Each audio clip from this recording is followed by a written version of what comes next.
नमस्कार, हमारे IGNOU audio books channel पर आपका स्वागत है। इंदिरा गांधी राष्ट्रीय मुक्त विश्वविद्यालय सतत शिक्षा विद्यालय स्नातक डिग्री कार्यक्रम वैकल्पिक पाठ्यक्रम BGSI 001 जेंडर संवेदीकरण समाज संस्कृति और परिवर्तन खंड 2 जेंडर और परिवार इकाई 7 मातृत्व 7.1 प्रस्तावना। चूंकि महिलाएं ही बच्चे पैदा करती हैं, इसलिए हम मातृत्व मदरहुड अपॉस्ट्रोफी और ममत्व मदरिंग अपॉस्ट्रोफी जैसे शब्दों को प्राथमिक रूप से महिलाओं से संबंधित करने की तरफ अग्रसर होते हैं। इसके अतिरिक्त आमतौर पर इस संबंध में हमारी धारणाएं बहुत निश्चित होती हैं कि एक आदर्श माता कौन होती है तथा आदर्श ममत्व मदरिंग का पालन किस प्रकार किया जाना चाहिए। हालांकि इसमें कोई संशय नहीं है कि महिलाएं संतान पैदा करती हैं, परंतु ऐसा क्यों है कि बच्चे के जन्म से संबंधित कार्य को और बच्चे की देखभाल करने के दायित्व को सिर्फ महिलाओं के साथ ही जोड़ दिया गया है? मातृत्व में क्या क्या शामिल होता है और यह किन चीजों का आह्वान करता है तथा यह उन महिलाओं के जीवन पर क्या प्रभाव डालता है जो माताएं होती हैं? इस इकाई में हम एक संस्था के रूप में मातृत्व पर निगाह डालेंगे तथा महिलाओं के जीवन के चयनों पर, महिलाओं की जीवन शैलियों पर और उनकी आर्थिक तथा सामाजिक परिस्थितियों पर इसके प्रभावों का परीक्षण करेंगे। हम यह भी देखेंगे कि इन सबके परिणाम स्वरूप महिलाओं की आर्थिक तथा सामाजिक परिस्थितियों द्वारा ममत्व मदरिंग प्रायः किस प्रकार निर्धारित होता है। हम महिलाओं के जीवन में मातृत्व की धारणा की भूमिका को समझने की कोशिश करते हुए इस धारणा का आलोचनात्मक विश्लेषण करेंगे। हम विभिन्न वर्गों और जातियों की पृष्ठभूमियों से आने वाली महिलाओं तथा ग्रामीण शहरी विभाजन के आर पार रहने वाली महिलाओं के संबंध में मातृत्व के निहितार्थों का विशिष्ट रूप से परीक्षण भी करेंगे। ऐसा करने में हम सामाजिक और सांस्कृतिक रूप से निर्धारित की गई धारणाओं द्वारा महिलाओं पर थोपी गई चुनौतियों की पहचान करने का प्रयास भी करेंगे तथा भविष्य में माताओं के लिए कुछ सकारात्मक संभावनाओं को खोजने की कोशिश करेंगे। 7.2 उद्देश्य। इस इकाई को पढ़ने के बाद आप इस योग्य हो जाएंगी कि आप भारत में जेंडर भूमिकाओं के संदर्भ में मातृत्व की आलोचनात्मक समझ हासिल कर सकें। पितृसत्तात्मक और पूंजीवादी संरचनाओं के पार सांस्कृतिक क्रॉस कल्चरल संदर्भ के भीतर मातृत्व का स्थान निर्धारित कर सकें। शहरी और ग्रामीण भारत में मातृत्व और वर्गगत तथा जातिगत संरचनाओं के बीच संबंध को समझ सकें। भारतीय महिलाओं के नजरिए पर्सपेक्टिव से प्रजननमूलक अधिकारों और सरोगेसी किराए की कोख के मुद्दों पर चर्चा कर सकें। शहरी और ग्रामीण विस्थापित महिलाओं के नजरिए पर्सपेक्टिव से एक कार्य के रूप में ममत्व मदरिंग की धारणा का परीक्षण कर सकें। पितृसत्तात्मक और नारीवादी नजरियों से मातृत्व प्ररूपक के प्रतिनिधित्व की तुलना कर सकें और संस्कृति और अर्थव्यवस्था में समकालीन संक्रमणों ट्रांजिशंस के संदर्भ के भीतर महिलाओं के जीवन में व्याप्त चुनौतियों में संलग्न हो सकें। 7.3 जेंडर भूमिकाएं मातृत्व और पितृत्व। हम अक्सर सुनते हैं कि महिलाओं का स्वभाव ही ऐसा होता है कि वे देखभाल और पालन पोषण के काम को बहुत अच्छी तरीके से संभालती हैं तथा महिलाओं को प्रदत्त सर्वोत्तम उपहार मातृत्व ही होता है। ऐसे भावुकतापूर्ण विचार आमतौर पर महिलाओं तथा उनकी सहज जन्मजात योग्यताओं की प्रशंसा में स्वीकृत हैं ताकि महिलाएं प्रेम और देखभाल करने योग्य बन सकें तथा वे दूसरों के लिए अपनी खुशियों का बलिदान दे सकें। हालांकि बहुत संभव है कि प्रशंसापूर्ण दिखने वाले ऐसे अभिकथन महिलाओं के विरुद्ध प्रचलित सामाजिक दुराग्रहों को बहुत अच्छी तरह से छिपा ले जाते हों। ये अभिकथन महिलाओं का नुकसान करने के लिए भी कार्य कर सकते हैं। उदाहरण के लिए, ऐसी महिलाएं जो विवाह और मातृत्व को अपना प्राथमिक कार्य न मानती हों, वे सामाजिक और सांस्कृतिक अपेक्षाओं के कारण सामाजिक विसंगतियों का शिकार हो सकती हैं। शिक्षा के क्षेत्र में संभव है कि लड़कियां अन्य क्षेत्रों जैसे गणित या विज्ञान की बजाय कुछ निश्चित विषय क्षेत्रों और करियर का चुनाव करती हों ताकि उनके द्वारा आत्मसात की गई जेंडर भूमिकाओं और योग्यताओं के निर्वहन में कोई बाधा न पड़े। महिलाएं सांस्कृतिक आदर्शों का पालन करने के लिए सामाजिक दबाव का भी अनुभव कर सकती हैं। इन सांस्कृतिक आदर्शों में प्राथमिक रूप से एक खास जेंडर के लिए आत्म बलिदान देना और आत्मनिषेध करना शामिल होता है। परिणामस्वरूप लड़कियां प्रायः गहराई तक जड़ें जमा चुके सांस्कृतिक मूल्यों से प्रभावित हो जाती हैं। ये सांस्कृतिक मूल्य महिलाओं को सिखाते हैं कि परिवार के पुरुष सदस्यों के हित में बेहतर पोषण का, शैक्षिक अवसरों का, वित्तीय संसाधनों का और संपत्ति के अधिकार का बलिदान कर देना उनका कर्तव्य है। गहराई तक जड़ें जमा चुके ऐसे सांस्कृतिक मूल्यों और जेंडर पूर्वाग्रहों के कारण जो महिलाएं मां बनती हैं, वे प्रायः अपनी अन्य इच्छाओं और महत्वाकांक्षाओं की कीमत पर ही ऐसा कर पाती हैं। इस प्रकार कार्य करने और पेशेवर वृत्तियों, प्रोफेशनल करियर्स को अपनाने की महिलाओं की योग्यता और उनकी इच्छा पर मातृत्व रोक लगा सकता है और हस्तक्षेप कर सकता है। इसके साथ साथ बच्चों के पालन पोषण की जिम्मेदारियों के प्राथमिक रूप से महिलाओं के साथ संबद्ध होने के कारण पुरुषों पर भी यह दबाव पड़ सकता है कि वे सिर्फ अन्नदाताओं की तरह ही कार्य करें। पुरुष इस प्रकार पिता के रूप में अपनी भूमिका की समग्र अनुभूतियों से वंचित हो जाते हैं। महिलाओं और पुरुषों के लिए जेंडर भूमिकाओं के निर्धारित होने के परिणाम स्वरूप दोनों जेंडरों की स्वतंत्रता के स्तर पर प्रभाव पड़ता है और व्यक्तिगत रूप से किसी चीज का चयन करने की उनकी इच्छा बाधित होती है। इससे इस चीज पर भी असर पड़ता है कि किसी दी हुई संस्कृति में महिलाएं और पुरुष क्रमशः माताओं और पिताओं के रूप में अपनी भूमिकाओं को किस प्रकार महसूस करते हैं। कठोरतापूर्वक परिभाषित निर्देशों के कारण बहुत सी महिलाएं विवाह और मातृत्व को अपने जीवन का चरम लक्ष्य मानती हैं। कुछ महिलाएं मां की भूमिका के लिए अपनी तैयारी पर वास्तव में कोई सवाल किए बिना ही मां बन जाती हैं या फिर एक बार जब वे मां बन जाती हैं तो अपनी पेशेवर महत्वाकांक्षाओं को पूरी तरह से त्याग देती हैं। वास्तव में यह भी सत्य है कि अनेक महिलाएं सही मायने में मां बनना चाहती हैं तथा पेशेवर जिम्मेदारियों पर घरेलू जिम्मेदारियों को अधिक तरजीह देकर घरेलू जिम्मेदारियां निभाने का चुनाव करना चाहती हैं। हालांकि समाज में जेंडर भूमिकाओं पर सवाल उठाने पर यह स्पष्ट होता है कि आत्मनिर्णय की स्वतंत्रता सांस्कृतिक मानकों से अत्यंत प्रभावित होती है। इसका परिणाम यह होता है कि जिस चयन को कोई स्वतंत्र मान सकता है, संभव है कि वास्तव में वह आदर्शीकृत आइडियलाइज्ड भूमिकाओं की आत्मसातीकृत इंटरनलाइज्ड अनुभूतियों परसेप्शंस को तथा ऐसी भूमिकाओं के व्यक्तियों द्वारा बिना कोई सवाल उठाए किए जाने वाले निष्पादन को प्रतिबिंबित करता हो। क्रियात्मकता यानी परफॉर्मेटिविटी और जेंडर की धारणा पर आगे अध्ययन करने के लिए आप जुडिथ बटलर के कार्य और उनकी पुस्तकों का संदर्भ ले सकते हैं। डंडा। जो महिलाएं अपनी स्वयं की स्वतंत्र इच्छा से मां बनती हैं, वे भी कुछ ऐसे निर्धारित व्यवहारों और विशेषताओं का शिकार हो सकती हैं जिनकी उम्मीद मांओं से की जाती है। उदाहरण के लिए, संभव है कि उन्हें उच्च शैक्षिक लक्ष्यों से संबंधित कामकाज को छोड़ने पर मजबूर कर दिया जाए, उन्हें रोजगार न खोजने या बने बनाए करियर को त्यागने पर विवश कर दिया जाए। मध्य और उच्च मध्य वर्ग की अनेक महिलाएं घरेलू कामकाज का सारा भार अकेले ही अपने कंधे पर उठाती हैं।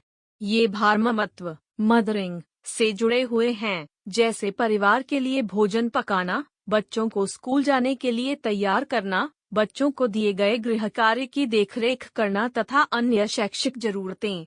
लेकिन जहां तक जेंडर भूमिकाओं का संबंध है, तो इस संदर्भ में केवल महिलाओं को ही नुकसान नहीं उठाना पड़ता। पितृसत्तात्मक समाजों में पैतृक भूमिकाओं को सांस्कृतिक रूप से रूढ़बद्ध करने से यानी उनकी स्टीरियोटाइपिंग करने से पुरुषों पर भी हानिकारक प्रभाव पड़ सकता है। उदाहरण के लिए, संभव है कि पिताओं को इस चीज के लिए बाध्य होना पड़े कि वे अपनी संतानों से केवल निर्धारित कार्यों के संदर्भ में ही, यानी केवल अन्नदाताओं और कमाऊ सदस्यों के रूप में ही सीमित बातचीत करें और अपने बच्चों के लिए वे एक भावुक या बौद्धिक प्रेरक समर्थक की तरह कार्य न कर सकें। इससे पिताओं और उनकी संतानों के बीच भावनात्मक लगाव सीमित हो जाता है तथा बच्चों के भावनात्मक विकास के लिए यह चीज अनुत्पादक साबित हो सकती है। इससे पिताओं के रूप में अपनी भूमिकाओं को लेकर पुरुषों की अनुभूतियां सीमित व अवरुद्ध हो सकती हैं तथा वे अपनी संतानों के साथ एक अधिक परिपूर्ण संबंध स्थापित करने के सुख से वंचित बने रह सकते हैं। इस प्रकार जेंडर भूमिकाओं के संदर्भ में मातृत्व का परीक्षण चयन की स्वतंत्रता की धारणा पर गंभीर निगाह डालने में हमारी सहायता करता है। इसके साथ ही यह इस चीज को समझने में भी हमारी मदद करता है कि जेंडर के प्रारूपों को रूढ़ करने, जेंडर स्टेरियोटाइपिंग के कारण मातृत्व और पितृत्व दोनों किस प्रकार पूर्व निर्धारित तरीकों से नियत कर दिए जाते हैं। 7.4 पार सांस्कृतिक संदर्भ क्रॉस कल्चरल कॉन्टेक्स्ट में पितृसत्ता, पूंजीवाद और मातृत्वपरक शरीर। हालांकि यहाँ पर हमारा मुख्य फोकस भारतीय संदर्भों में मातृत्व पर निगाह डालना होगा, फिर भी यह उपयोगी होगा कि पहले हम पार सांस्कृतिक संदर्भ के एक व्यापक दायरे में भारतीय मातृत्व को चिन्हित करें। यह तथ्य तो मालूम ही है कि अधिकांश समकालीन समाज पितृसत्तात्मक मानकों से किसी न किसी सीमा तक प्रभावित अवश्य हैं, इसीलिए पूरी दुनिया में ममत्व को पुरुष प्रधान दृष्टिकोण से ही संकल्पनाबद्ध किया जाना जारी है। ऐसे पुरुष प्रधान दृष्टिकोण ममत्व और मातृत्वपरक शरीर को समझने और उन्हें जीवंत वास्तविकता के रूप में महसूस करने के तरीकों को प्रभावित करते हैं।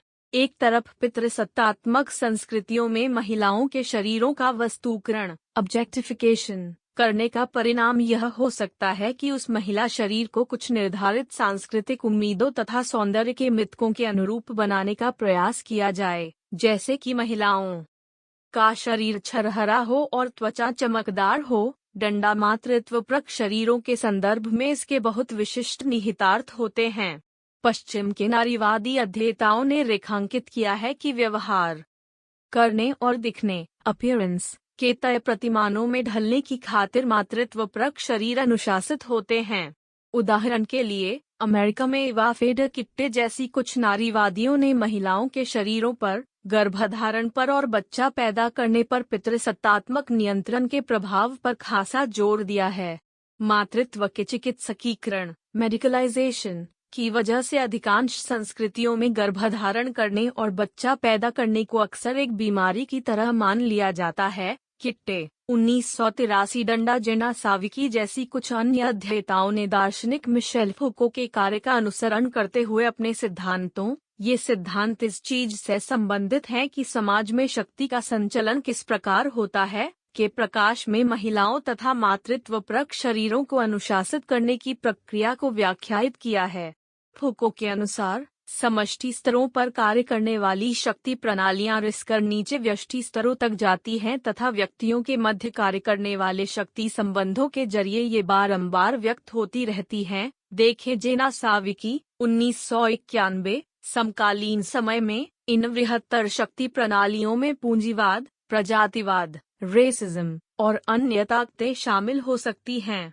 समष्टि स्तर पर कार्य करने वाली ये विभिन्न ताकतें एक दूसरे से लाभ ग्रहण करती हैं और एक दूसरे को बनाए रखती हैं। ये ताकतें उस प्रक्रिया को प्रभावित करती हैं जिसके तहत व्यष्टि स्तर पर संबंध और पहचाने परिभाषाबद्ध की जाती हैं। उदाहरण के लिए माताओं द्वारा किया गया वैतनिक कार्य, बिना किसी भुगतान के किया जाने वाला कार्य जैसे बच्चों की देखभाल तथा घरेलू कामकाज को शामिल करते हुए पितृसत्ता और पूंजीवाद दोनों को लाभ पहुंचा सकता है। ऐसा इसलिए है क्योंकि महिलाओं द्वारा किया गया घरेलू अवैतनिक कामकाज पुरुषों के प्रभुत्व को बनाए रखता है तथा इसके साथ ही जनसंख्या के एक हिस्से को दूसरे हिस्से की कीमत पर आर्थिक लाभ मुहैया कराता है।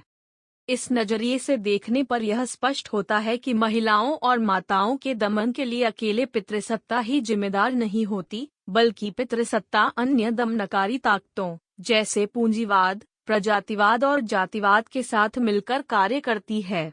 इन श्रेणी तंत्रीय व्यवस्थाओं में से प्रत्येक में कम ताकत रखने वाले लोग भांति भांति के दमन के शिकार हो जाते हैं। अपने विश्लेषण के आधार पर तब हम यह कह सकते हैं कि महिलाएं एक ऐसी श्रेणी में आती हैं जिससे पितृसत्ता और पूंजीवाद की मिली भगत के कारण बहुत यातनाएं झेलनी पड़ती है। यह नजरिया यह समझने में हमारी मदद करता है कि शक्ति की इन बृहत्तर संरचनाओं के भीतर मातृत्व किस प्रकार अवस्थित लोकेटेड होता है। यह नजरिया हमें यह भी बताता है कि ममत्वमूलक मदरिंग भूमिकाएं महिलाओं को जिन तरीकों से नकारात्मक रूप में प्रभावित करती हैं, उनमें से कुछ तरीकों पर सवाल उठाने के लिए यह आवश्यक है कि हम अपनी शुरुआत उन बृहत्तर शक्ति संरचनाओं पर प्रश्न उठाते हुए करें, जिन बृहत्तर संरचनाओं से महिलाएं और पुरुष दोनों संबंधित होते हैं। 7.5 भारतीय संदर्भों में मातृत्व, शहरी ग्रामीण, जातिगत और वर्गगत विभाजन। जैसा कि आपने पहले देखा है कि जिस तरीके से मातृत्व को संकल्पनाबद्ध किया जाता है और जिस तरीके से उसे अनुभव किया जाता है, वह अक्सर ही वर्ग, जाति और नृजातीयता जैसी बृहत्तर ताकतों द्वारा प्रभावित होता है। भारतीय समाज के पितृसत्तात्मक स्वरूप के कारण भारतीय संदर्भों में मातृत्व का निर्धारण बहुत हद तक इन ताकतों की अनुप्रस्थ काट, क्रॉस सेक्शन के द्वारा होता है। भूमंडलीकरण और आर्थिक उदारीकरण के प्रभाव ने समकालीन शहरी भारत में एक जटिल वर्गीय श्रेणी तंत्र पैदा कर दिया है। इस श्रेणी तंत्र में प्रत्येक वर्ग अपने से ऊपर वाले वर्ग की तरफ जाने की आकांक्षा रखता है। हाशिए के लोगों पर उपभोक्तावाद के, प्रतिस्पर्धा के और वित्तीय धन संचय करने वाली प्रजाति के विशिष्ट प्रभाव पड़े हैं। पितृसत्ता और पूंजीवाद के साथ साथ होने का परिणाम यह हुआ है कि उपभोक्तावाद की एक संस्कृति उभरी है जो नारी देह के और अधिक वस्तुकरण को बढ़ावा देती है। मातृत्वपरक शरीर के विशिष्ट संदर्भ में प्रायः इसका निहितार्थ यह होता है कि इस मातृत्वपरक शरीर का मूल्य इसलिए होगा क्योंकि यह पितृसत्तात्मक संस्कृति के लिए कुछ प्रदान करेगा। यह एक संतान, प्राथमिक रूप से एक बालक शिशु, प्रदान करने का आश्वासन देगा जो आगे चलकर पितृवंशीय समाज को बनाए रखने की प्रक्रिया को सुनिश्चित करना जारी रखेगा। इसका परिणाम यह होता है कि मातृत्वपरक देह की पहचान उसकी कोख को एक बर्तन या कंटेनर के रूप में देखते हुए की जाती है। दूसरे शब्दों में इस शरीर के मायने मतलब को इसके प्रजनन मूलक कार्यों तक संतान के प्रजनक के रूप में संकुचित कर दिया जाता है। हालांकि इस प्रक्रिया में प्रजनन मूलक कार्य को बहुत अधिक महत्व दिया जाता है, लेकिन इसी के कारण मातृत्वपरक शरीर को विलैंगीकृत, डिसेक्सुअलाइज्ड भी कर दिया जाता है। दूसरे शब्दों में ऐसी देह की कल्पना एक पवित्र माँ के रूप में की जाती है, न कि एक प्रेमिका या एक यौन साथी के रूप में। इसी प्रकार गैर मातृत्वपरक किंतु लैंगीकृत नारी देह का अवमूल्यन किया जाता है क्योंकि किसी भी अन्य कार्य से बढ़कर इसे प्राथमिक रूप से सिर्फ एक यौनिक वस्तु के रूप में ही देखा समझा जाता है। इन दोनों मामलों में महिला और माँ का व्यक्तिपन, पर्सनहुड, फीका बन जाता है क्योंकि प्रजनक के रूप में या यौनिक वस्तु के रूप में उसके कार्य को उसकी किसी भी अन्य प्रकार की पहचान पर भारी बना दिया जाता है। इस तरीके के दोहरे जाल में उलझी हुई महिलाओं को जीवन में महत्वपूर्ण निर्णय लेने के लिए बहुत संघर्ष करना पड़ सकता है। ये ऐसे निर्णय होते हैं जो अक्सर पुरुष सदस्यों द्वारा लिए जाते हैं, जैसे पतियों द्वारा, पिताओं द्वारा, भाइयों द्वारा या बृहत्तर पितृसत्तात्मक परिवार द्वारा। अलग अलग वर्गों, जातियों के लिए तथा शहरी ग्रामीण विभाजन के आर पार रहने वाली महिलाओं के लिए इन प्रभावों के असर विशिष्ट होते हैं। उदाहरण के लिए, मध्य वर्गों में माताओं के रूप में अपनी भूमिकाओं में महिलाओं से यह उम्मीद की जाती है कि वे पारंपरिक पारिवारिक मूल्यों को बचाएं और उन्हें आगे बढ़ाएं तथा अपनी संतानों में उन मूल्यों का संचार करें, चाहे इन मूल्यों में से कुछ ऐसे ही क्यों न हों जो लड़कियों और महिलाओं के बारे में लैंगिक अवमान करने वाले विचारों को बढ़ावा देते हों। इनमें पतियों के प्रति महिलाओं और पुत्रियों की अधीनता या अपने सास ससुर के प्रति पत्नियों की दास्ता जैसे मूल्य शामिल हो सकते हैं। माताओं से अक्सर यह उम्मीद भी की जाती है कि वे अपनी पुत्रियों में समझौता करने की भावना का विकास करें तथा उनमें कठिन परिस्थितियों में समायोजन करने की योग्यता को बढ़ावा दें। इनमें खासकर ऐसे मूल्यों का विकास करना शामिल है जो पुत्रियों को यह सिखाते हों कि वे पुरुष सदस्यों के सुख कल्याण के सामने अपने सुख कल्याण को पीछे रखा करें। यह अपने भाई या पिता के लिए महिलाओं द्वारा अपने सबसे प्रिय भोजन के हिस्से का परित्याग करने जैसी बहुत मामूली चीज भी हो सकती है, या फिर विरासत में मिली संपत्ति पर अपने भाइयों का प्रथम अधिकार मानते हुए बहनों द्वारा संपत्ति के अधिकारों को चुपचाप त्यागने जैसी बहुत महत्वपूर्ण चीज भी हो सकती है। माताएं जब ऐसे मूल्यों को आदर्श व्यवहार बताते हुए अपनी पुत्रियों में उनका संचार करती हैं, तब वे महिलाओं और माताओं की ऐसी भावी पीढ़ियां तैयार कर रही होती हैं जो जेंडर श्रेणी तंत्रों में उलझी हुई ही रह जाएगी। 7.5.1 शहरी सार्वजनिक धनजी विभाजन। जैसा कि हमने पहले चर्चा की है, मध्यवर्गीय परिवारों में माताओं को इस रूप में देखा जाता है कि वे प्राथमिक देखभाल करेंगी तथा घरेलू कामकाज, बच्चों के लालन पालन और घरेलू जिम्मेदारियों का भार अपने कंधों पर उठाएंगी, जबकि उन्हें संरक्षण और सुरक्षा की आवश्यकता होती है। दूसरी तरफ पुरुषों को अन्नदाता और संरक्षक माना जाता है तथा उनसे यह उम्मीद की जाती है कि वे घर से बाहर के कामकाज का भली भांति निष्पादन करें। इसके कारण घरेलू या निजी क्षेत्र और व्यावसायिक या सार्वजनिक क्षेत्र के बीच एक स्पष्ट विभाजन उभरता है और ये दोनों क्षेत्र जेंडरीकृत आयामों को ग्रहण करते हैं। जबकि निजी क्षेत्र महिलाओं और पारंपरिक नैतिकता से संबद्ध होता है, सार्वजनिक क्षेत्र पुरुषों के नियंत्रण वाला आधुनिकीकरण का अधिकार क्षेत्र डोमेन है, जिसे पश्चिमी सांस्कृतिक मूल्यों के बुरे प्रभावों के लिए अधिक सुभेद्य वल्नरेबल भी माना जाता है। सार्वजनिक क्षेत्र में कामकाजी वर्ग की महिलाओं की अत्यधिक संख्या के प्रवेश की घटना का प्रभाव यह हुआ है कि निजी और सार्वजनिक के बीच का भली भांति बनाया गया खांचाबद्ध विभाजन अस्त व्यस्त हो गया है और इसने असुविधा को जन्म दिया है। आर्थिक जरूरतों को ध्यान में रखते हुए मध्य वर्ग की बहुत सारी शहरी विवाहित महिलाओं को वित्तीय योगदान देने के लिए प्रोत्साहित किया जा रहा है ताकि परिवार के खर्चों की पूर्ति की जा सके।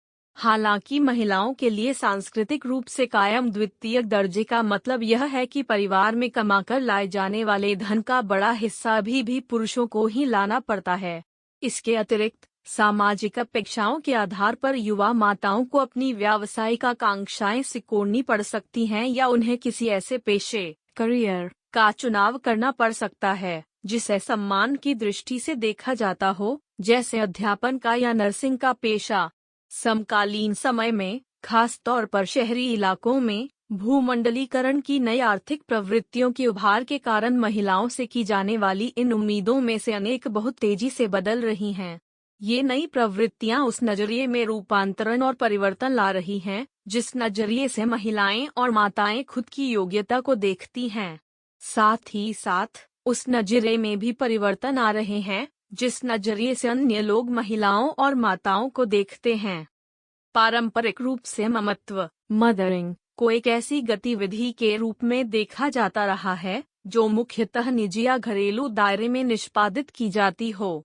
यह स्थिति माताओं और गृहिणियों को कामकाजी महिलाओं से भिन्न श्रेणी में और अक्सर उनके विपरीत वाली श्रेणी में खड़ा कर देती है। कामकाजी महिलाओं के बारे में यह माना जाता है कि वे पारंपरिक रूप से पुरुषों के प्रभुत्व वाले सार्वजनिक दायरों में अतिक्रमण कर रही है। नौकरीशुदा महिलाओं के मामले में, जिनके बच्चे छोटे होते हैं, घरेलू और व्यावसायिक प्रोफेशनल मोर्चों के आर पार बहुत सारी जिम्मेदारियों का निर्वहन करना अत्यंत चुनौतीपूर्ण होता है, खासकर ऐसी परिस्थितियों में जब उनकी सहायता के लिए सम्यक व्यवस्थाएं अनुपस्थित हों। शहरी माताओं से, जो कि घर परिवार संभालने वाली गृहिणियां भी होती हैं, यह उम्मीद की जाती है कि वे न सिर्फ घर परिवार के सारे प्रमुख काम करें, बल्कि बच्चों के लालन पालन की देखरेख भी करें। इसीलिए यह कोई असामान्य बात नहीं है कि कामकाजी महिलाओं के साथ चस्पा किए जाने वाले सुपरवुमेन और मल्टीटास्किंग जैसे शब्द विशेषणों के रूप में हमें अक्सर सुनने को मिल जाते हैं। ऐसे शब्द हालांकि बधाईप्रद प्रतीत हो सकते हैं, लेकिन ये कामकाजी महिलाओं द्वारा अपने दैनंदिन जीवन में झेली जाने वाली कठिनाइयों के प्रति चिंता को छिपाते हैं। 7.5.2 ग्रामीण और विस्थापित माताएं ग्रामीण महिलाओं के मामले में मातृत्व अक्सर माताओं और उनकी संतान के जीवन पर बहुत बड़े खतरे की कीमत पर आता है। गरीबी का तथा उचित स्वास्थ्य सुविधाओं के अभाव का परिणाम अनचाहे गर्भधारण तथा माताओं और शिशुओं की उच्च मृत्यु दर के रूप में सामने आता है। 2011 के जनसंख्या आंकड़ों के अनुसार भारत में प्रति 1000 पुरुषों पर लिंगानुपात मात्र 943 ही है। 2011-2013 के आंकड़ों के मुताबिक मातृत्व मृत्यु दर 167 है। इसके अतिरिक्त छोटे बच्चों की देखभाल करना एक ऐसी जिम्मेदारी है जिसका निर्वहन खेतों, घरों या कारखानों में काम करने की अत्यावश्यक जरूरत के साथ साथ करना पड़ता है।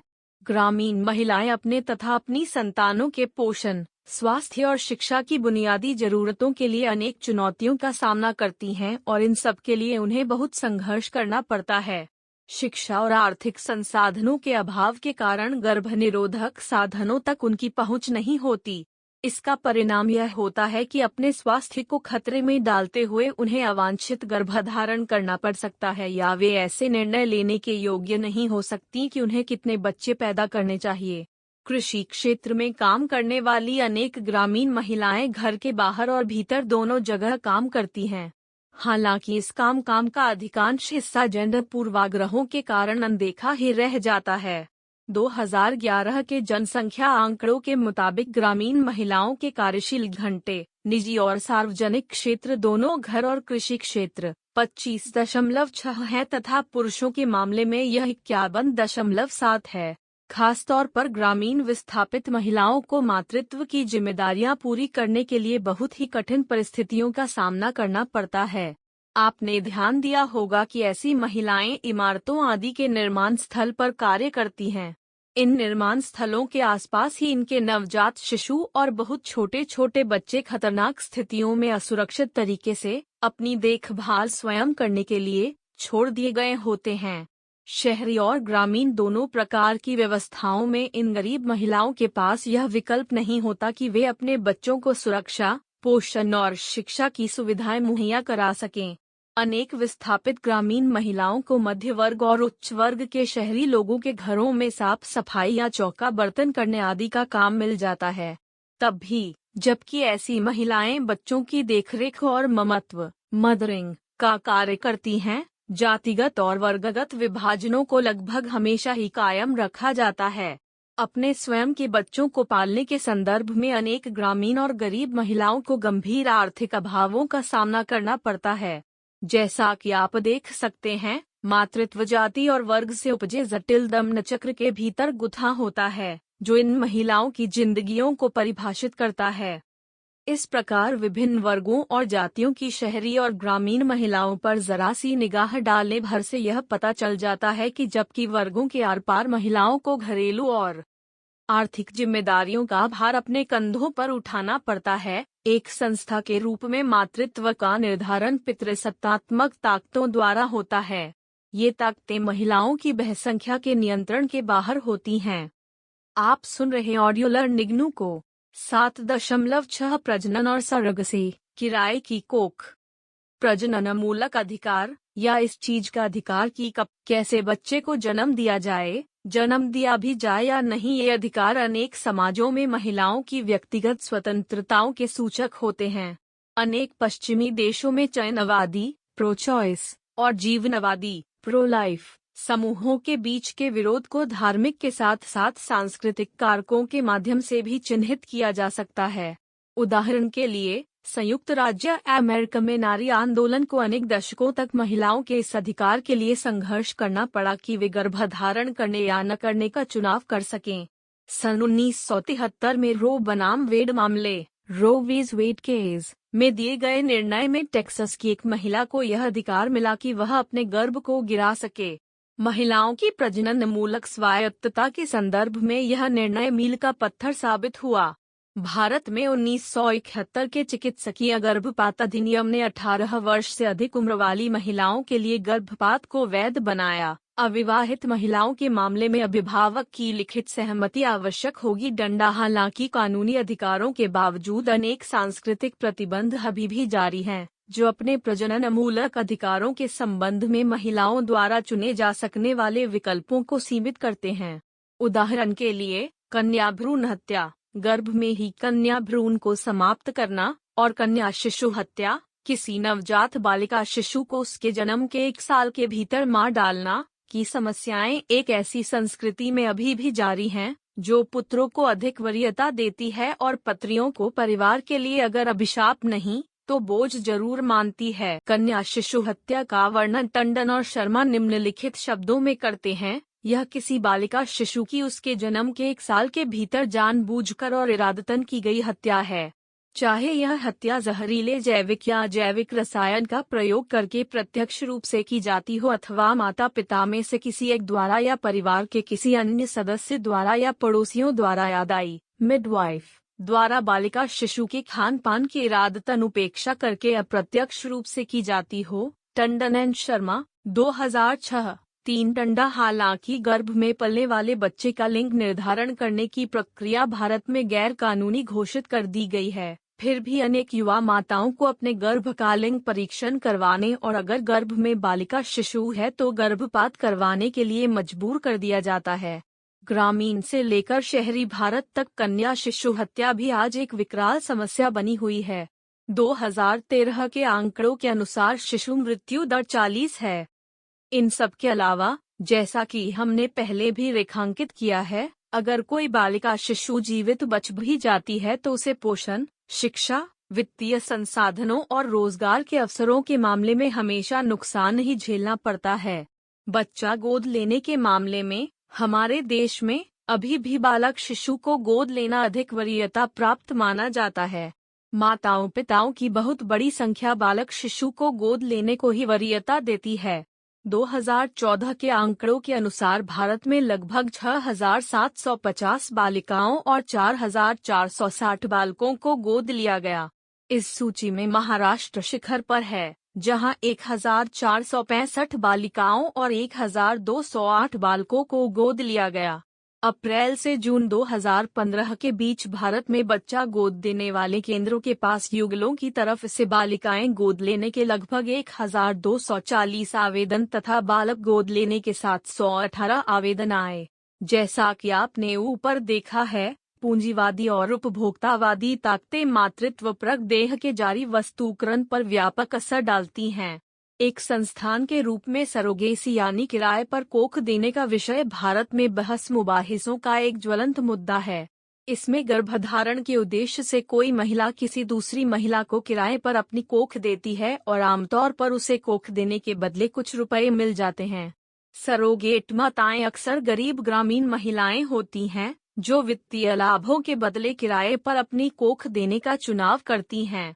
सरोगेट माताएं एक तरीके के कार्य का निष्पादन करती हैं, जिसकी निगरानी और नियंत्रण अधिक शक्ति और संसाधन रखने वाले लोगों द्वारा किया जाता है। इस मुद्दे पर विस्तृत चर्चा के लिए देखें अमृता पांडे डंडा। सरोगेसी एक समझौते पर आधारित होती है जो जैविक माता पिता और सरोगेट माता के बीच किया जाता है। सरोगेसी को अब एक उद्योग की तरह देखा जाने लगा है। एक तरह से यह मातृत्वपरक व्यवहारों या प्रथाओं पर व्यावसायिक और पूंजीवादी ताकतों के प्रभाव का सूचक भी है। सरोगेसी का दुरुपयोग भी हो सकता है। जो महिलाएं अत्यंत निर्धन हैं, वे अपना गुजारा करने के लिए धनोपार्जन के एक तरीके के रूप में इसका चुनाव कर सकती हैं। ऐसे मामलों में अधिक आर्थिक संसाधनों वाले अमीर, खासकर विदेशी लोगों द्वारा निर्धन महिलाओं की देह का शोषण किए जाने की संभावनाएं प्रबल हो जाती हैं, क्योंकि ये अमीर लोग तीसरी दुनिया के देशों में सरोगेसी के सस्ते विकल्पों की तलाश करते हैं। सरोगेसी को लेकर भारत में राज्य ने यद्यपि अनेक नियम कानून बना रखे हैं और भारतीय सरोगेट माताओं को किराए पर लेने वाले अभारतीय माता पिता पर हाल ही में प्रतिबंध भी लगाए गए हैं, फिर भी सरोगेसी का मुद्दा बेहद चिंताजनक बना हुआ है। सरोगेसी की प्रथा और उससे जुड़े व्यवहार लगातार हमें बता रहे हैं कि महिलाओं की देह को किस तरह देखा समझा जाता है और एक प्रजननकारी बर्तन के रूप में किस तरह उसका उपयोग किया जाता है। ऐसा करने के दौरान उन महिलाओं की व्यक्तिगत चीजों की कोई चिंता नहीं की जाती, जिन्होंने सरोगेट माता बनने का चुनाव किया होता है। जैसा कि आपने देखा है, प्रजननमूलक अधिकार और प्रजननमूलक कार्य व्यवहार उस सीमा के प्रतिबिंब हैं जिस सीमा तक एक संस्था के रूप में ममत्व, मदरिंग को जेंडर, वर्ग और जाति के पूर्वाग्रहों से आज भी बहुत गहराई पूर्वक संबद्ध कर दिया जाता है। 7.7 भारत माता, मदर इंडिया, रूपक और यथार्थ के रूप में ममत्व, मदरिंग। आपको आश्चर्य हो सकता है कि जिस देश में अनेक शताब्दियों से देवियों के रूप में महिलाओं की हमने पूजा की है और जहां आज भी देवताओं के साथ ही उनके बगल बैठी अपनी देवियों के प्रति हम अपार श्रद्धा रखते हैं, वहां मनुष्य के रूप में महिलाओं को ढेर सारी कठिनाइयों और चुनौतियों का सामना क्यों करना पड़ता है? सामाजिक रूप से उन्हें पुरुषों की तुलना में अलाभकारी स्थिति में क्यों रखा जाता है? यह एक जाना माना तथ्य है कि हमारे देश के धार्मिक और सांस्कृतिक ताने बाने में देवी माँ की उपासना एक महत्वपूर्ण स्थान रखती है। देश के अनेक हिस्सों में सीता, लक्ष्मी और दुर्गा के रूप में देवियों को आदर्श मानते हुए माताओं के रूप में उनकी पूजा की जाती है। देवी माँ की उपासना का इतिहास अतीत में पूर्व वैदिक काल तक जाता है तथा उर्वरता, जनशक्ति की देवियों की उपासना के प्रमाण अतीत की सिंधु घाटी और हड़प्पा सभ्यता तक पाए गए हैं। देखें मंदक्रांता, बोसे सुकुमारी भट्टाचार्य, लिटिल एंड जोशी डंडा नारी देह के साथ उर्वरता, प्रजनन क्षमता की संबद्धता ने तथा जीने की मुख्य प्रणाली के रूप में कृषि पर प्राचीन सभ्यताओं की निर्भरता ने समय के साथ उर्वरता की देवी माँ के आदर्शीकरण आइडियलाइजेशन को ठोस रूप प्रदान किया। देवी माँ की पूजा के इतने प्राचीन संबंध सूत्रों टाइज के बावजूद यह जानना बहुत आश्चर्यजनक है कि आज के समाज में महिलाओं को सिर्फ महिला होने के कारण लांछित और बदनाम करना जारी है। उन पर यौनिक रूप से किए जाने वाले अत्याचार जारी हैं, उनका बलात्कार करना और उन्हें मार डालना जारी है। इस स्पष्ट विरोधाभास की व्याख्या हम किस प्रकार करते हैं? नारीवादी अध्येताओं ने सुझाया है कि जातीय श्रेणी तंत्र के उभार तथा पितृसत्तात्मक सामाजिक संरचनाओं की कठोरता में वृद्धि के कारण पूर्व वैदिक काल से वैदिक काल तक नारी रूपी देवियों को लगातार धीमे धीमे बदनाम किया गया। देखें बोसे लिटिल एंड जोशी डंडा। इन संरचनाओं की कठोरता को कायम रखने के लिए भूभाग और नारी देह दोनों की महत्वपूर्ण भूमिका है, क्योंकि पितृसत्ता में पुरुषों द्वारा ही इन दोनों के स्वामित्व का दावा और इस स्वामित्व की सुरक्षा की जाती है। नारी देह की तुलना भूभाग से करते हुए नारी देह को संभावना युक्त उस माध्यम के रूप में देखा जाता है जो पितृवंशीय व्यवस्था को पिता से लेकर पुत्र संतति को पैदा करने तक आगे बढ़ाते हुए बनाए रखेगी।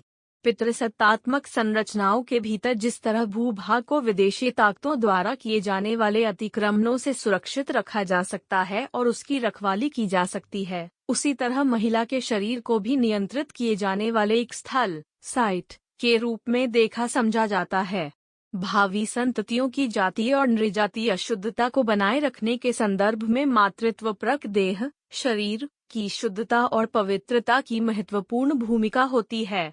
एक प्रजननकारी बर्तन के रूप में महिलाओं की देह का वस्तुकरण करने से वर्गगत और जातिगत संरचनाओं पर नियंत्रण बनाए रखने में पितृसत्ता को मदद मिलती है। इसलिए जो प्रतीकात्मक तरीके मातृत्वपरक देह को भौगोलिक भूमि के साथ संबद्ध करते हैं, उन्हें संस्कृति में गहराई से अंतः स्थापित कर दिया जाता है, जैसा कि आमतौर पर धरती माता मदर अर्थ या राष्ट्र माता मदर नेशन जैसी प्रचलित अभिव्यक्तियों में देखा जा सकता है। दूसरे शब्दों में, सांस्कृतिक रूप से निर्मित मातृत्वपरक रूपक मैटरनल मेटाफॉर ऐसी पितृसत्तात्मक अनुभूतियों परसेप्शंस और डिजाइनों को कायम रखने में मदद करते हैं। राष्ट्र की सुरक्षा पर किसी बाहरी खतरे के समय ऐसी संबद्धताओं पर अत्यधिक बल दिया जाने लगता है, जैसा कि ब्रिटिश साम्राज्यवाद के विरुद्ध संघर्ष के समय के दौरान जाहिर हुआ था। भारत माता या माँ के रूप में राष्ट्र का रूपक उस दौरान खास तौर पर इसी नाम मदर इंडिया से बनाई गई बॉलीवुड की एक प्रतिष्ठित फिल्म के जरिए भारतीय संस्कृति में प्रख्यात तरीके से गहराई पूर्वक अंतः स्थापित कर दिया गया था। माता के शरीर को राष्ट्र का शरीर बताने वाले इस चित्रण में पुत्र को एक ऐसे बहादुर योद्धा के रूप में दिखाया गया था जो माता के रूप में मानवीकृत किए गए राष्ट्र के सम्मान को बचाने की खातिर अपने प्राणों का उत्सर्ग कर देगा। तब भी इस रूपक निर्माण में माता पुत्र संबंधों के दायरे के बाहर एक व्यक्ति के रूप में माता के लिए शायद ही कोई जगह बच पाई हो। इसके अलावा यह रूपक मातृत्वपरक देह को विलैंगीकृत डिसेक्सुअलाइज करता है और मातृत्वपरक देह एक ऐसे राष्ट्र की शुद्धता का प्रतीक बन जाती है जिसकी सीमाओं को विदेशी ताकतों द्वारा प्रदूषित किए जाने से बचाए रखना होता है। हालांकि ऐसे प्रतीकात्मक तरीके मातृत्व को आदर्श मानते हुए उसकी पूजा करते हैं, किंतु ये प्रतीक वास्तव में महिलाओं को नागरिकों के रूप में अपनी प्रस्थिति के लिए संघर्ष करने हेतु छोड़ देते हैं। फिर भी यह अकेला तरीका नहीं है जिसका प्रयोग करते हुए मातृत्वपरक रूपक को स्थितिबद्ध या मंजूर किया जाता है। अनेक नारीवादी अध्येताओं ने इस रूपक को नारियों की सृजनात्मकता के लिए क्षमता के एक सकारात्मक प्रतीक के रूप में देखा है। एलन सिक्सू 1975 और जूलिया क्रिस्टेवा 1985 जैसी फ्रांसीसी नारीवादियों ने अपनी अपनी वैयक्तिक कृतियों में रोमांचक और सृजनात्मक तरीकों से इस रूपक का निर्माण या रचना करने की कोशिश की है। उदाहरण के लिए, सिक्सू मातृत्वपरकता मैटरनल को महिलाओं की ऐसी योग्यता से संबद्ध करती हैं जो उन्हें इस काबिल बनाती है कि वे किसी दूसरे को एक जीवन दे सकें, वे उपहार देने के सुख का आनंद ले सकें तथा इसके साथ ही वे सृजनात्मक कार्य को जन्म दे सकें। यह कार्य अन्य महिलाओं को प्रेरित कर सकता है कि वे कलाकारों या लेखकों के रूप में अपनी क्षमता को हासिल कर सकें। बिल्कुल हाल ही में ब्राक आयटिंगर 1995 जैसी नारीवादी अध्येताओं ने कला, सृजनात्मकता और अनुकंपा के लिए मातृत्वपरक क्षमता के बीच संबंध सूत्रों लिंक्स पर चर्चा की है। जैसा कि आप देख सकते हैं, पितृसत्तात्मक समाजों में मातृत्वपरक रूपक का उपयोग महिलाओं के अवमूल्यन के लिए किया जा सकता है, लेकिन इसके विपरीत ढेर सारी ऐसी संभावनाएं भी सदैव मौजूद हैं जो ममत्व मदरिंग के प्रति हमारी दृष्टि को एक सकारात्मक संदर्भ की तरफ मोड़ती हैं, चाहे वह संदर्भ प्रजननमूलक गतिविधि का हो या फिर वह महिला कलाकारों द्वारा किए गए सृजनात्मक कार्य के उत्थान का हो। 7.8 समकालीन चुनौतियां और प्रगतियां। ममत्व मदरिंग का सारा भार महिलाओं के कंधों पर ही डाल दिया जाता है, जिसके कारण वे अपनी संपूर्ण मानवीय क्षमता को कार्य रूप देने से वंचित रह जाती हैं। इस पहेली के एकमात्र समाधान के रूप में अपनी विख्यात पुस्तक द रिप्रोडक्शन ऑफ मदरिंग _ 1978 में नैन्सी चोडोराको ने साझा परवरिश शेयर्ड पेरेंटिंग अपनाने के पक्ष में तर्क दिया है। तब से अनेक नारीवादी अध्येताओं ने जेंडर न्यायसम्मतता के परिप्रेक्ष्य से मातृत्व की अनुभूतियों और कार्य व्यवहारों को रूपांतरित करने के संदर्भ में आगे का रास्ता दर्शाया है। इस संबंध में ममत्व और मनोविश्लेषण, समाजशास्त्र, मानवशास्त्र, इतिहास, शिक्षा शास्त्र और विज्ञान समेत अनेक विषयों के क्षेत्रों में ढेर सारे अध्ययन अनुसंधान किए गए हैं। पूरे विश्व में मातृत्व पर नारीवादी छात्रवृत्ति और अनुसंधान ने मातृत्व का पुनर्परीक्षण करने और मातृत्व को महसूस करने के नए तरीकों को खोजना जारी रखा है। यद्यपि हम देख चुके हैं कि भारत में एक संस्था के रूप में मातृत्व सदियों पुराने जेंडर पूर्वाग्रहों से किस प्रकार उलझा हुआ है, तो भी यह भी सत्य है कि समकालीन समय के दौरान हमें तमाम सकारात्मक परिवर्तन भी दिखने शुरू हुए हैं। शहरी और ग्रामीण महिलाओं ने अधिकाधिक संख्या में ज्यों-ज्यों शैक्षिक क्षमताओं, रोजगार और आर्थिक स्वावलंबन को हासिल करना शुरू किया है, त्यों-त्यों वे इस योग्य बन रही हैं कि वे महिलाओं और माताओं के रूप में अधिक स्वतंत्रता के साथ अपनी वैयक्तिक नियति का निर्धारण स्वयं कर सकें। परिवार और समाज की पारंपरिक संरचनाएं विवाह और मातृत्व के संबंध में महिलाओं द्वारा चुने जाने वाले विकल्पों को अभी भी सीमित करती हैं। हालांकि ये संरचनाएं महिलाओं की उस वैयक्तिक स्वतंत्रता के अनुरूप थोड़ी थोड़ी ढल रही हैं, जिस वैयक्तिक स्वतंत्रता को महिलाएं शैक्षिक और व्यावसायिक अवसरों के जरिए हासिल कर रही हैं। चूंकि अब ऐसे पुरुषों की संख्या बढ़ रही है जो बच्चों की देखभाल और उनके लालन पालन पेरेंटिंग में सक्रिय रूप से सहभागी हैं, इसलिए जेंडर संबंधों ने जेंडरों के बीच एक अधिक न्यायसम्मत संतुलन को प्रतिबिंबित करना शुरू कर दिया है तथा मातृत्व और पितृत्व को पुनर्परिभाषित किया जा रहा है। बालिका शिशु के पक्ष में सार्वजनिक के साथ साथ निजी नीतियों का निर्माण, लड़कियों की शिक्षा दीक्षा, महिलाओं के लिए रोजगार के अवसरों में वृद्धि या मातृत्व की और बच्चों की देखरेख की उन्नत व्यवस्थाओं का विकास, अधिक मातृत्व अवकाश के साथ साथ अधिक पितृत्व अवकाश दिए जाने के प्रावधान, इन सब ने महिलाओं के लिए एक अधिक सुरक्षित वातावरण निर्मित करने में मदद की है। इस वातावरण में महिलाएं वैयक्तिक रूप से अधिक संतोषजनक तरीके से माताओं के रूप में अपनी भूमिकाओं को परिभाषित कर सकती हैं। ये सारी चीजें भविष्य के लिए आशा का संचार करती हैं। 7.9 सारांश। इस इकाई में आपने देखा कि हमारे समाज जैसे पितृसत्तात्मक समाजों में मातृत्व किस प्रकार जेंडर भूमिकाओं से विकट रूप से जुड़ा हुआ है। ग्रामीण और शहरी विभाजनों तथा वर्गगत और जातिगत संरचनाओं के आर पार मातृत्व व्यवहारों पर पितृसत्ता के प्रभावों के आलोचनात्मक विश्लेषण के जरिए हमने मां बनने वाली महिलाओं पर श्रेणीतंत्रीय सामाजिक संरचनाओं के हानिकारक प्रभावों में से कुछ को स्पष्ट करने की कोशिश की है। मातृत्वपरक देह पर बढ़ते हुए उपभोक्तावाद के असर को भी हमने देखा है, खासकर सरोगेसी जैसे कार्य व्यवहारों के संदर्भ में।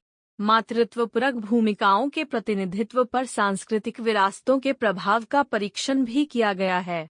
इन चर्चाओं ने महिलाओं की जिंदगियों के एक बेहद महत्वपूर्ण पहलू यानी ममत्व मदरिंग को देखने समझने के लिए आपके भीतर आलोचनात्मक अंतर्दृष्टि विकसित करने में सहायता की होगी। नारीवादी परिप्रेक्ष्यों से परिचित होकर आप इस योग्य हो गई होंगी कि आप ममत्व मदरिंग की कुछ सकारात्मक अनुभूतियों की पहचान कर सकें, चाहे यह ममत्व सचमुच के जिए गए यथार्थ के रूप में हो या फिर किसी रूपक की शक्ल में हो। जिन विचारों पर यहाँ चर्चा की गई है उनमें से कुछ विचार इग्नू के women's and gender studies program में स्नातकोत्तर पाठ्यक्रम के gendered bodies and sexualities MWG 004 की इकाई maternal bodies in urban India 193-208 से लिए गए हैं। 7.10 शब्दावली। मातृत्व मृत्यु दर, मटर्नल मोर्टेलिटी रेट। मातृत्व मृत्यु दर प्रति 1,00,000 जीवित जन्मों पर ऐसी महिलाओं की संख्या है जिनकी मृत्यु गर्भधारण के दौरान या प्रसव के 42 दिनों के भीतर गर्भ संबंधित कारणों से होती है। श्रमिक सहभागिता दर, वर्कर्स पार्टिसिपेशन रेट। सहभागिता दर का संबंध उन लोगों की संख्या से है जो या तो नियोजित हैं या सक्रिय रूप से काम की तलाश में है। 5 से नीचे की मृत्यु दर, अंडर 5 मोर्टेलिटी रेट। 5 से नीचे की मृत्यु दर प्रति 1,000 पर आंकी गई वह प्रायिकता प्रोबेबिलिटी है कि एक नवजात बच्चा 5 साल की अवस्था तक पहुंचने से पहले ही मर जाएगा यदि विशिष्ट वर्ष की उम्र विशेष की मृत्यु दरों का संदर्भ लिया जाए। नवजात मृत्यु दर इन्फेंट मोर्टेलिटी रेट प्रति 1,000 जीवित जन्मों पर जन्म से 1 साल के भीतर मर जाने वाले नवजात बच्चों की संख्या है। 7.12 अभ्यास के लिए प्रश्न 1। भारत में रूढ़ प्रारूप मूलक स्टीरियोटाइपिकल जेंडर भूमिकाओं का मातृत्व व्यवहारों पर क्या प्रभाव पड़ता है? दैनिक जीवन के उपयुक्त उदाहरणों की सहायता से चर्चा कीजिए। 2। क्या आप सोचते हैं कि मातृत्व के संदर्भ में जातिगत और वर्गगत अंतरों का महत्व होता है? उन उदाहरणों की सहायता से व्याख्या कीजिए जिनके संपर्क में संभव है कि आप आए हों। 3। पितृसत्ता, पूंजीवाद और सरोगेसी के बीच की कुछ स्पष्ट संबंध सूत्रताओं लिंक्स पर अपने शब्दों में चर्चा कीजिए। 4। मातृत्व प्रकरूपक की शक्ल में राष्ट्र को मां मानने वाली धारणा से आप क्या समझते हैं? अपने शब्दों में व्याख्या कीजिए। धन्यवाद, मिलते हैं अगले वीडियो में।